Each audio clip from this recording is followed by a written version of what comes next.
আচ্ছা, আজকে আমরা হ্যাভ টুর ব্যবহার শিখব। আমাকে যেতে হবে, আই হ্যাভ টু গো। তোমাকে খেতে হবে, ইউ হ্যাভ টু ইট। আয়ের পরে হ্যাভ বসে, ইউ এর পরে হ্যাভ বসে। তাদেরকে ইংরেজি পড়তে হবে, they have to read English.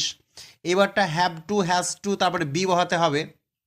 You have to be a doctor, তোমাকে একজন ডাক্তার হতে হবে। I have to be an English teacher, আমাকে একজন ইংরেজি শিক্ষক হতে হবে। He has to be a businessman, তাকে একজন ব্যবসায়ী হতে হবে। You have to be you have to be dutiful, তোমাকে কর্তব্যপরায়ণ হতে হবে। You have to be A you have to be fat a little, তোমাকে অল্প মোটা হতে হবে।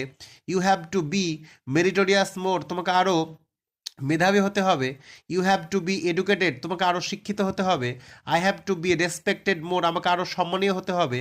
You have to be encouraged a little, তোমাকে আর একটু উৎসাহিত হতে হবে। A book has to be written, একটি বই লিখতে হবে।